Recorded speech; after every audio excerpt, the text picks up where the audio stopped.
Hey guys, in this video we're going to have a review of the Kraton EXB. Now I've owned mine for a while now. In fact, I actually had to wait for my pre-order to arrive when they first hit the market. So I've had some time with the car and I've been able to find some weaknesses. Now the thing is this isn't a rip Arma to shreds video. It's not. We're going to have a discussion on the weak and the strong points of the car and what we can do to make this one of the most durable bashers you've ever had. So let's get right into it and let's have a look at what we have here. Okay guys, so the first thing that I've noticed is we had a diff issue, and this happened right out of the gate. It's one of those deals that I got two batteries in, middle of the second battery, stripped out the rear differential completely. And what happened was the shimming, if you get a look down inside here, and I'll try and get you a good shot of this, but down inside of here, the way this pulls in and connects to these teeth in here, the shimming was off, and what it did was it ate the teeth out of the inside. Now that's a factory issue. It shouldn't have come out of the factory that way, and they didn't get the shimming correct. It cost me the differential and I did have to rebuild it, but what I wound up doing is I put the version 4 Kraton differential in it, and it works the same. It doesn't have the limited slip in it that this one's got, but it does work really well. So you'll have to decide for yourself how you want to go on that. But shimming is a major issue, so we've got that under control now, but it did take some work to change it.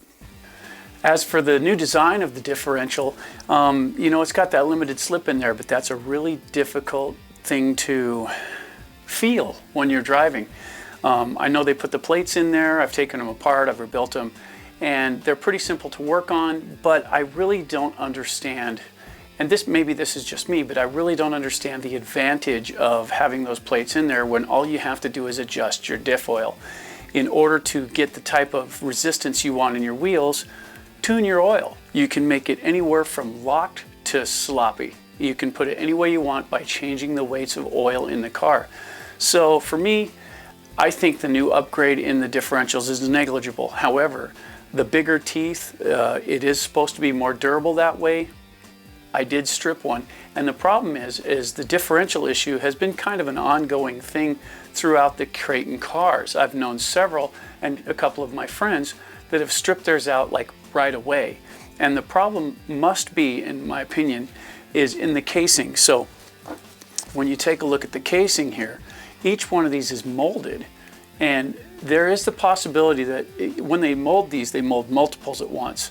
And when they mold them, there is the potential for deviation. In other words, this one's just a shade wider on the inside than the other mold. And so when they shim this one, they put the same shim in it, but it's got just that little extra bit of slop in it. So my guess on the situation is the molds aren't exactly identical, so when they shim them out, they're not really paying attention to how tight it is. They're putting the shim in and going with it. So that's an issue. One you should probably have a good look at, make sure that things are nice and tight in there, nothing moves when you're working on it, and so forth. As for the swing arm design now what we have here are much stronger, much more stable swing arms than came in the version 4. These are really tough. They're really strong. I'm not being nice to that, and it will not bend. It is really tough. I do like the fact that they put this solid piece in here instead of having the cutouts like this where you can see the shaft. This is all protected. That is a good thing. It's really nice. However, this is super, super strong. That's not a bad thing. It's up to you to decide whether you want flexible or you want strength. I didn't have any problems with these breaking. What I had problems with was the front ones traveling too far, and we'll get to that in a little bit. However, I found that the upgrade, and you watch the channel, you know where I'm going with this, the upgrade is these. Now, you can get the black or you can get the blue. I just happen to have blue because that's the color my wife likes, so I'm going to put those on hers car.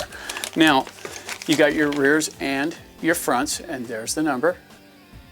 And these do a good job. However, on the EXB, You'll notice these are designed just a little different. Notice the metal plate on the front to keep everything so the ball is nice and snug.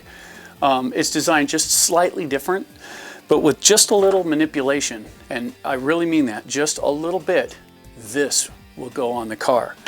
And the upside to that is these arms, you can bend them. You have to really get after it, but they will bend. So you can bend it off the car like so, it'll pop back in shape and you're still good to go. With these on the other hand, it takes a lot of pressure to bend one, and usually this transfers all of that pressure to the diff housing. That's what it connects to. So you're adding more power to the internal parts of the car, potentially causing you deeper issues in the long run. So for me, I really think that flexible is better than super stout. You might consider keeping the back ones on, because I had no issues with the back. It was the front that I had problems with. Okay, now for the wing mounts. And this is a situation that I've discussed in the past, and it's very relevant. If you take a look at the factory wing mounts, take a look at those. They're big, they're solid, and you can bend them, but it takes a lot of pressure to do so, and they don't bend at all vertically. Now the problem being, while this sits on the car, if you have an impact this direction, there's a bolt that goes right through here, and that goes through the shock tower. And when this thing takes an impact, it yanks on that bolt. Now the problem being, if you catch something good enough, you can pull up the shock tower and destroy the differential housing, which happened for me. So this, I'm not a real fan of this. I don't think it should be this strong. I opt for these. And let's see if I can get you a clear picture of that. There you go. So these are the RPM wing mounts. They're a shade longer, but if you can get a look in here, these things are longer this way, but they're flexible. Look at that. So the wing can move, and I'll show you. So you get a hold of this thing, a little awkward here. So you get a hold of it, and the wing can move. Look at that. Twist it around on there, it moves just fine. Now the cool thing is, and I've done this a few times, you can shovel it in on the tail. The wing takes the impact. It does not impart the pressure onto the car. So yeah, the wing will bend, and you just take your hand and twist it right back in shape, and it'll stay there. It's strong horizontally, or vertically, excuse me. So it is pretty tough that way. So for what it's designed for, wind resistance and whatnot, it holds up just fine. It does allow for twisting, you know, when you make impact, but it doesn't transfer that to the car. So that is a very good thing. All right, now let's talk about the front hub carriers. Now, this is something that's kind of affected not just the EXB community. However, I would have expected EXB cars to come with an upgrade. This is the front hub carrier for the 6S platform, okay? Now it does have the coarser thread. The EXB has a fine thread here. So that's kind of nice. The balls will fit in the same carrier. So we're not looking at the threads, we're looking at the carrier itself. And these things are pretty nice. They're simple, they swivel, allows you for turning. Drive shaft goes through there, wheels on this side, easy peasy. Now, this isn't a super bad part, but one thing that is an issue is these red caps. They work their way out and they become loose over time. Also, these have a tendency to back out of the car a little bit. So that's something else that you have to keep an eye on. So if you're constantly playing with these, trying to get things working, if you break something, you have to take this apart. And they do break right across here. On the regular, these break right across here. Not a good thing. I've broke several of these, and the problem being, when you're in the field, this is just plastic. And these are a pretty thin cap. It's like stacking 2 dimes on top of each other and then threading them in.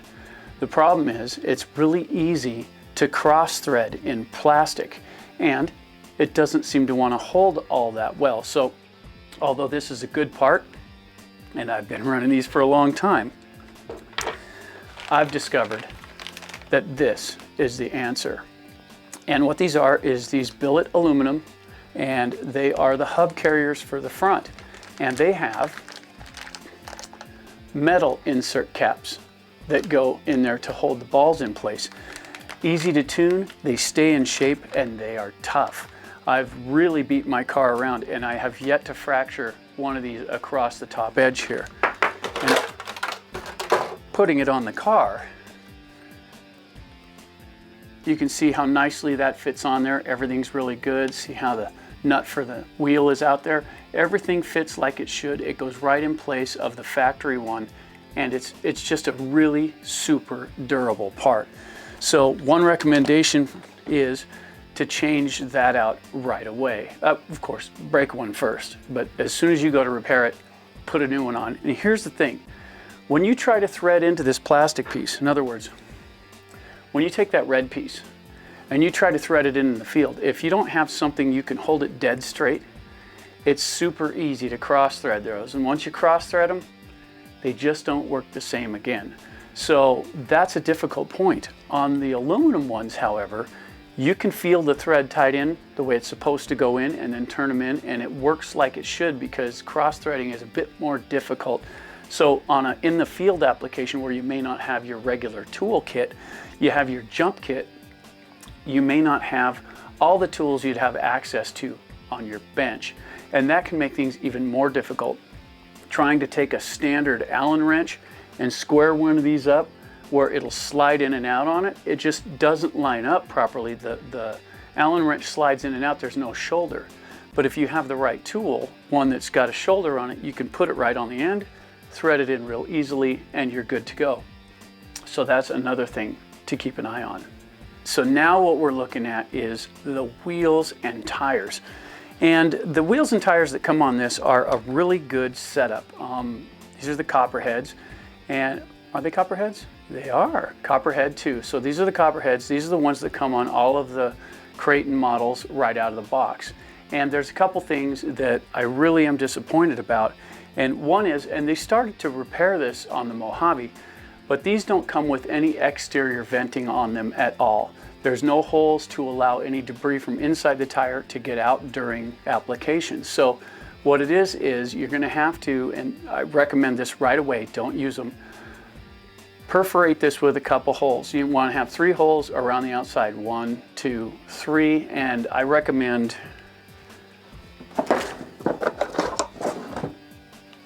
using one of these type tools and use one of these, and that's a deburring bit. It's really small, looks like it's about 1/8 inch, and that's perfect because you can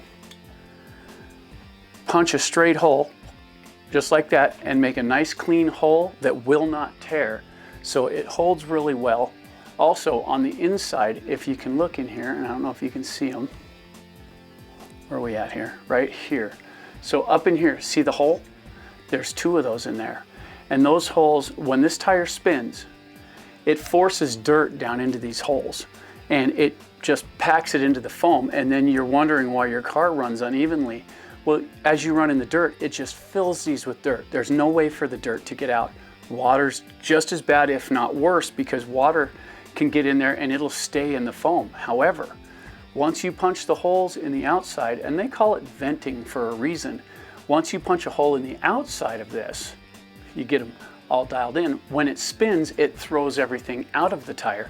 And once you tape over these holes on the inside, it can't get in there from the inside, only out here. But when you turn the tire on, it throws everything out, especially water, any dirt and debris. It'll throw it out of the car as it runs, so it's self-cleaning. Now, as far as tires go, there's a myriad of tires for these things. There's tires belted, there's bigger ones, smaller ones, wider ones, different tread patterns. And I've tried a lot of them. I haven't tried them all, of course, but I've tried a lot of them. And for all-around bashing, just for everyday use, I find the stock ones to be the best ones to use. And I can't explain that really. The traction's good, they're durable. One thing you do want to definitely take a look at is try and pull the rubber back from the wheel. Go all the way around and pull it back. If it lifts at all, put some more super glue on that. Make sure that you have a nice tight fit all the way around the wheel. So when you spin them up, the problem is if you spin this up and there's a loose spot, it'll pull. Centrifugal action will pull on that, and it'll pull hard. And what will happen is it'll flex a few times, then it'll tear, then it'll throw the tire. So go around inside and out, make sure you do the face and the back. Check these to make sure that they are glued properly. Once you get that dialed in and you vent these, they'll last a good long time, okay? Okay, so let's talk about the outer drive shafts for just a moment here. And what I mean by that is, these are the drive shafts that run to the wheels front and back. So you've got a set here, front, and these are the back ones and the front ones, and you've got a set in here. Now, these have a tendency to bend, and so when you roll the car, you can watch them fluctuate in there. And it's not a deal breaker. It's not a really bad thing, but what it is its potential. The more vibration you have in the car, the more things can come loose. So what you really want to do is you want to get something, hopefully titanium if you can find it, but you need a really strong metal here that these drive shafts are made of. And I haven't found a set yet, but I know they're out there because I've seen a couple of YouTubers do them. That's in the future for me. As for right now, the front two are bent enough you can see them wiggle when it's rolling, but it doesn't stop the car from working. So if I'm upgrading properly, I'm thinking about those drive shafts. Upgrade the drive shafts, even the center ones. It'll make an improvement in the car because it will be that much more rigid where all the torque is happening. Okay, for some reason I cannot understand, Arrma has seen fit to send this car out with no wheelie bar. Now this is a 6S car, and if any of you have seen videos with these things, they stand up in a heartbeat. I mean, you pull the trigger and it'll stand right up, especially if you're in the grass or any place that's got really good traction. It's going to stand up quick, and the problem is when this thing stands up, this is how this works. Let's set this aside. This is how this works. This thing comes up and goes right over and you slide on the top. Day one, I took mine out, put 6S in it because it's a 6S car, right? So I put a 6S in it, took it outside, flipped it right over and destroyed the body day one, okay? They put wheelie bars on a lot of their other vehicles. Now, on this one, I've added a wheelie bar to it. This is a T-Bone Racing wheelie bar, and this is for the regular Kraton, and it fits right on the EXB. It's a damn good machine. It works really well, and what it does do is if you come down tail first, the wheelie bar, which is, T-Bone put a lifetime warranty on this, can you believe it? This wheelie bar will take the impact and it'll save all of the tail pieces of the car. So when you come down hard like this, the wheelie bar, with all the damage I've thrown at this car, this thing has not been treated nicely. I mean, the bearings still work, but I've had to clean them a few times. However, this thing takes an absolute pounding, and it hasn't failed yet. It is starting to buckle in here a little bit, but it's still working fine, and it does protect the car. So I can't understand why Arrma puts this car out without a wheelie bar. When you have one of these back here, the car will stand till they touch, and you can run it like that. It'll run on that wheelie bar. You gotta work to control it a little bit, but otherwise it goes over backwards. So adding a wheelie bar only makes sense. All right, so let's take a look at the improvements that Arrma did make to the car that really stand out, not the least of which is the new aluminum they're using for the chassis, the shock towers, and the chassis braces. So this car has, the new parts are red. So you can see the chassis brace down in here. There's one in the front, same thing, right down in there. The shock towers and the rear one. These are made out of 7075 T6 aluminum, and the chassis. Now the chassis is not super thick, but I beat the crap out of this and I haven't bent it yet. So this is definitely an upgrade. You get 2 thumbs up from me for Arrma for putting that in the car, but I'm of the opinion that they should have done that to start with. Instead of going cheap on the aluminum, knowing that everything rides on the chassis, they should have put the good stuff in it to start with. As soon as Horizon got involved, that should have changed. But it didn't. But they are listening to the bashing community, because in this car you're going to see upgrades that us modders have been doing for a while now. You know, we're upgrading things like the suspension pins, we're upgrading things like the chassis, we're changing out suspension arms, we're changing out wing mounts, we're changing all kinds of things within these cars, and Arrma's starting to listen. So that is a good thing. And speaking of the retainer clips, here's what we have here now. So if you can get a look down inside here, and of course I will show you this up close, you're going to see right down in here, these are no longer threaded. These are pins. In the original V4, that was threaded in and they always backed out. Now there's a retention collar right here in the back that holds those in place. And once they went to that, I haven't had a failure in that yet. And they did something else that's really cool. They took the shocks, and we've had this failure happen repeatedly in all of our 6S cars, but they upgraded the shock ends, making them way beefier than they were before. They're using a really good material for that, and I have yet to have one of these fail, and I have not been nice to this car, but they're still intact, they're still strong, there's no damage on any of it. It looks just as good as it did when it came out of the box, although probably not as shiny. And not only that, but this part here, it's made out of the same new plastic that they're using for all their stuff. It's strong, it's super durable, so using it in the right place, I think they did a great job going to this plastic. I think it's good stuff. I just don't know that they put the strength in all the right places. And speaking of plastics, check this out. This is the new bumper that they put on the car from the factory. And it is an exceptionally durable bumper. I've got a little bit of damage in here, but it was well earned. So this is one, it is so good, and I'm used to using the RPM bumpers on everything, but I really like this one. So I ordered another one of these and put it on my version 4 as well.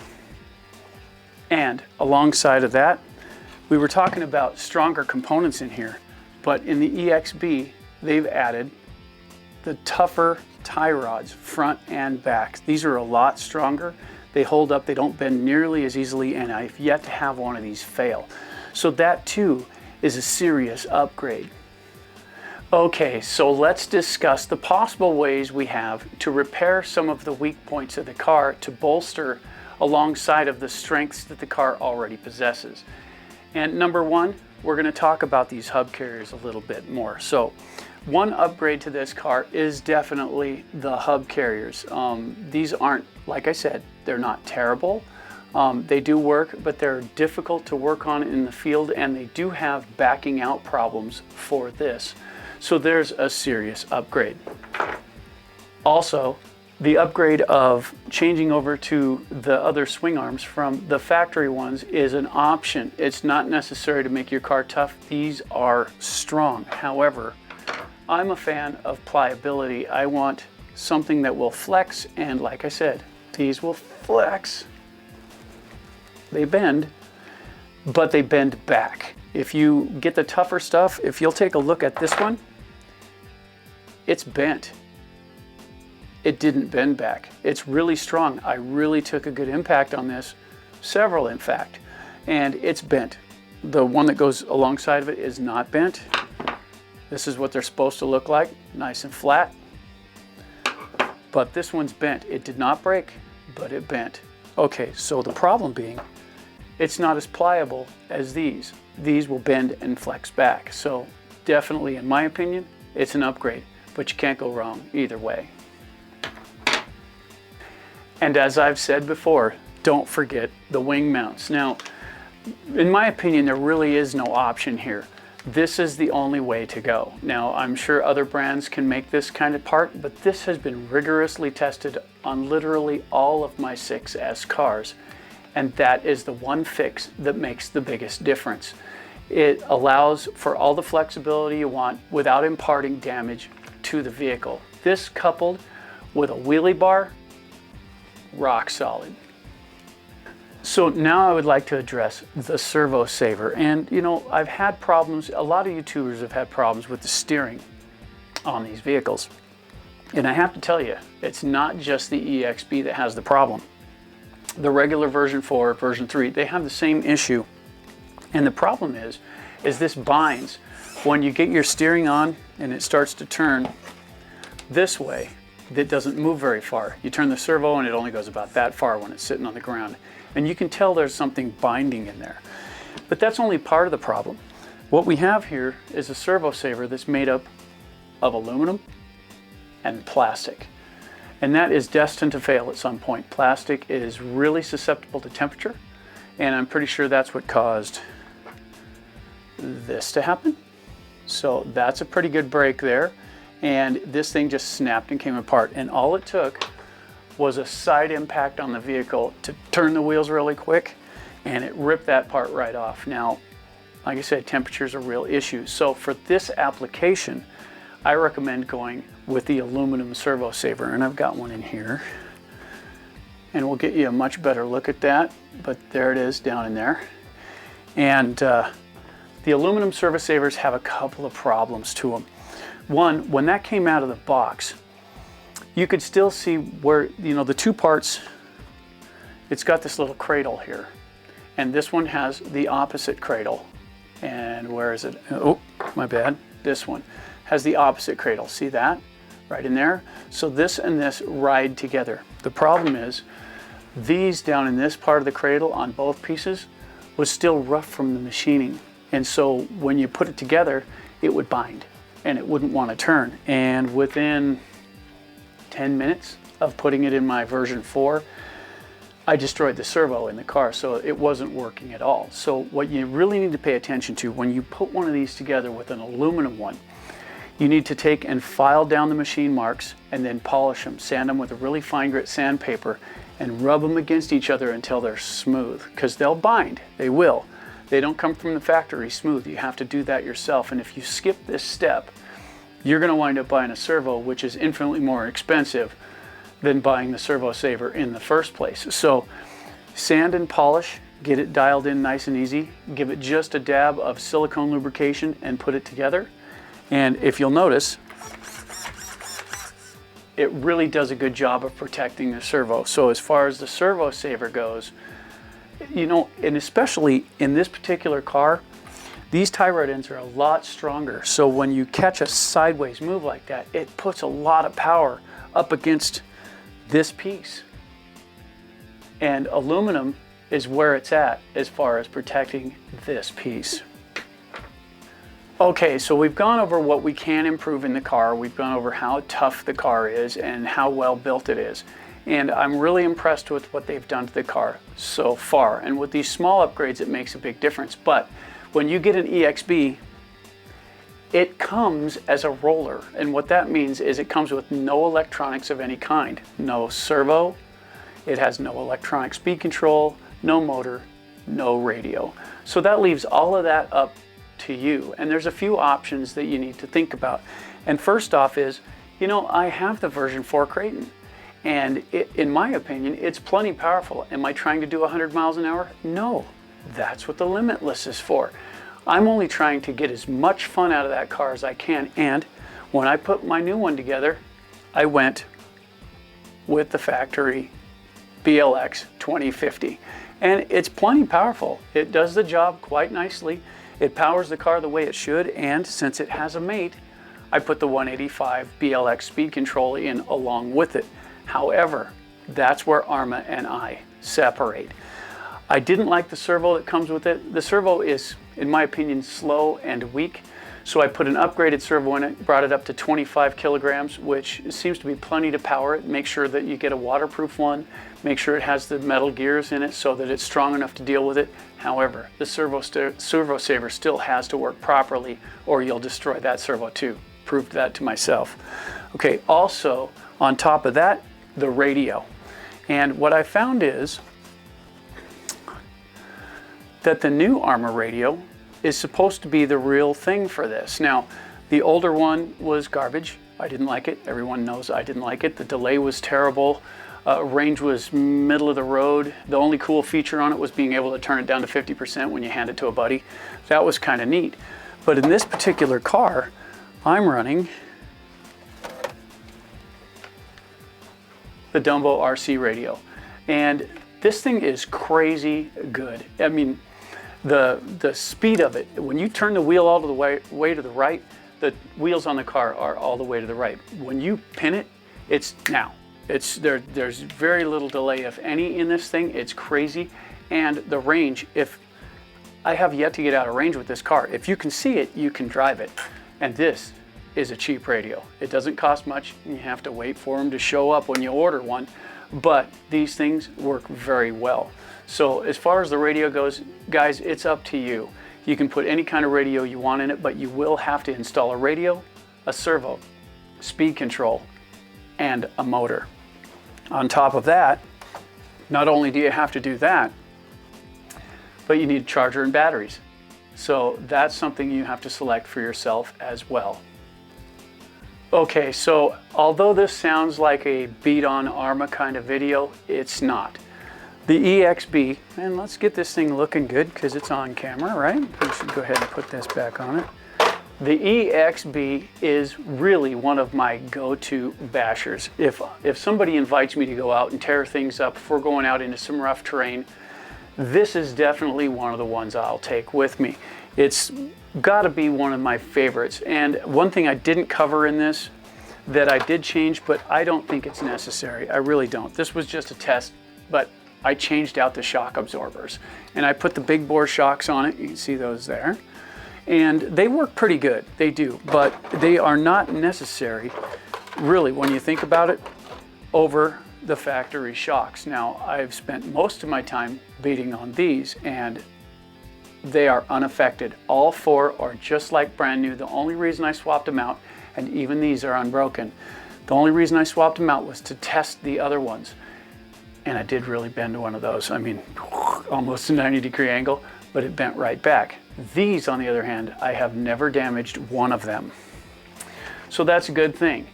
However, what I'm talking about here is, this is not to tear this car apart. This video is geared towards helping you make yours as strong as it can be so you get as much enjoyment as you can out of it. Am I a fan of the Arrma Kraton? You know I'm a fan of the Arrma Kraton. Do I like the ESB? Yes, the EXB is a serious upgrade to their platform. Is it perfect? Hell no. It's not even close to perfect. But with a little TLC, a little tweaking, a little part here, a little part there, you can make it as close to perfect as you want. Hey, let's get up and see some of the video of this thing getting its ass kicked, and I'll sort of go through it a little bit and show you where things broke and what happened as it happened, and then we'll get in for a final thought.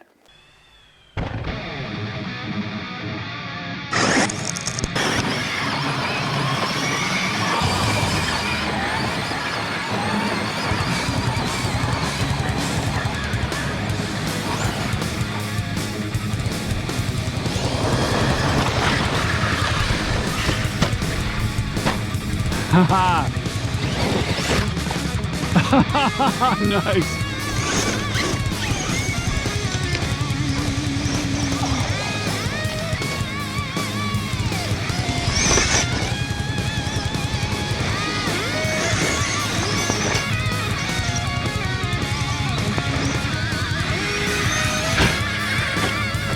Hell yeah!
There we go.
Oh, I landed wrong that time.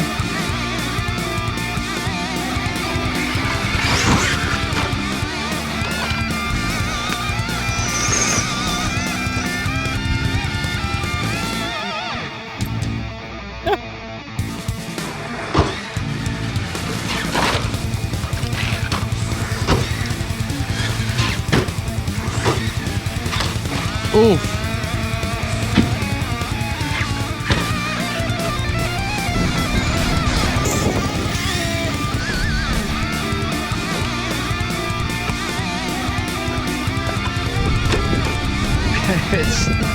It's stuck to the ground.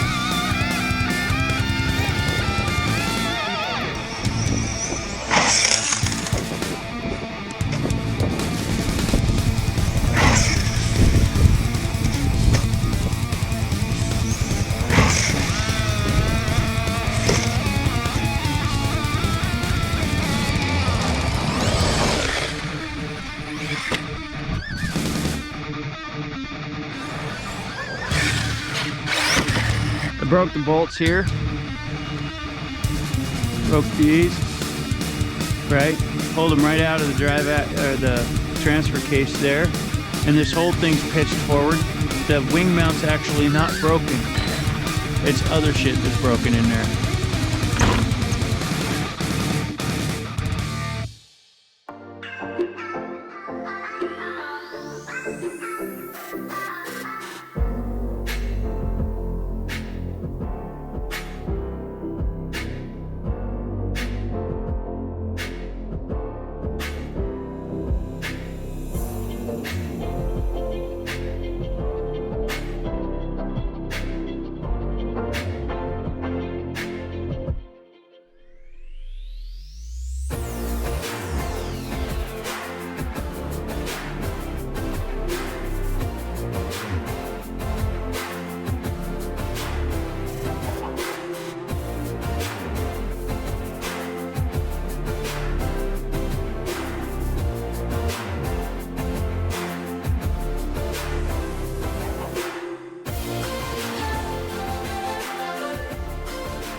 Okay guys, so I've got 4 questions for you.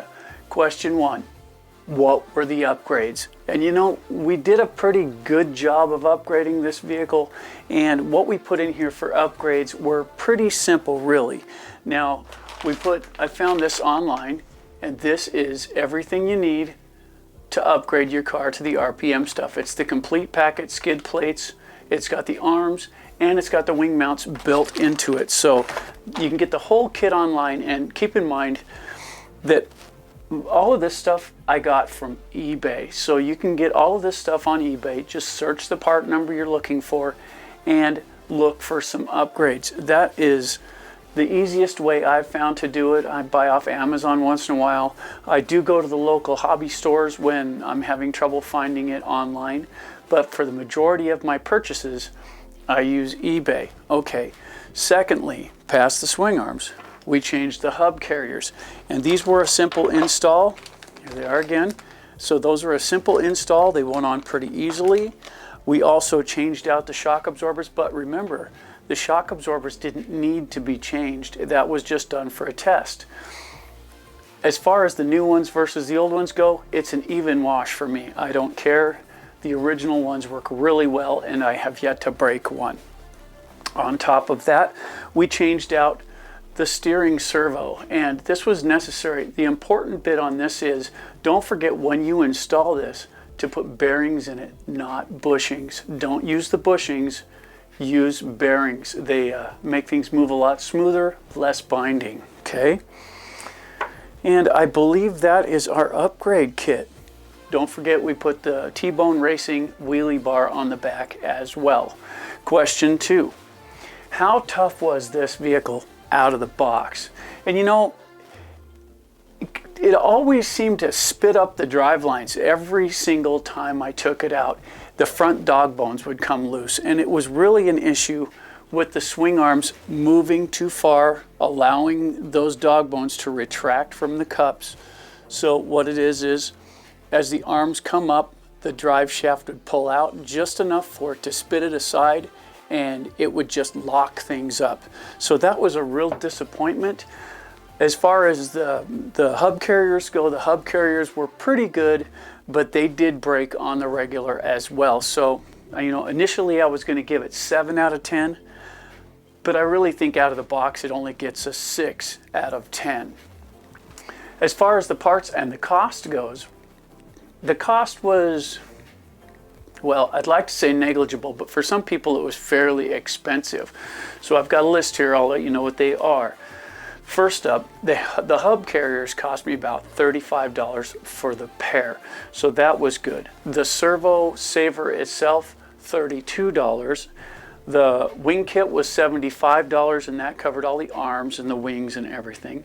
The shocks, those were $75 for the set, and the wheelie bar was $36. That totals me up to about $250 to bring this up to a very durable and very usable machine. Now, of course, keep in mind that doesn't count any of the electrics that we had to put in at the radio, the servo, you know, all of that. That is on top of the upgrades. This is just to make it durable. You still have to get the thing to run. So on the fourth one, how tough is it now? And I would really give this 9 out of 10. I have a little problem giving it a perfect score because I really don't think there's a perfect car out there. 9 out of 10 is outstanding. This car will take a pounding and just keep coming back for more. Small things only. You twist the wing around, you twist the arms around, they always seem to come back into shape. The tires, good traction, good balance. One thing I did do though is I did play with my shock oils, and I stiffened up the center differential quite a bit. And on the back, I stiffened that one as well. The front, I left it a fairly medium oil, and it made it stand a lot easier. It made it a lot torqueier. It made it a little squirrelier to drive. But what I did notice, when you lock down that center differential, and locked is the wrong word, but when you tighten it up, your front tires don't balloon nearly as much. The thing is when the car shifts, and what I mean by that is when you stand on the throttle, it shifts. It just naturally does. All the weight goes on the rear tires. When you stand on the throttle, it lightens the load on the front ones. And what that does is it breaks traction. With the light diff oil in here, it allows it to put all the power to the front, and these tires balloon like crazy. And that's because the shock or the diff oil inside is too light. Now, it does make the car a bit more controllable, but it also costs you a lot in tires, because when you swell them up like that on a regular basis, you're going to lose one. When you stiffen up that center diff, they don't change as much. The speed the backs turn at is real close to the speed the fronts turn at.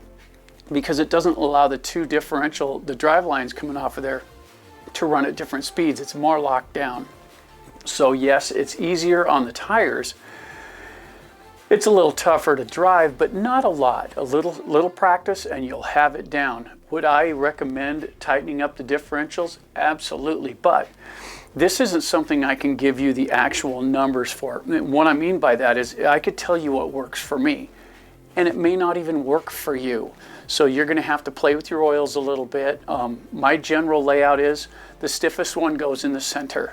The second stiff one goes in the rear, and the lighter of the three goes in the front.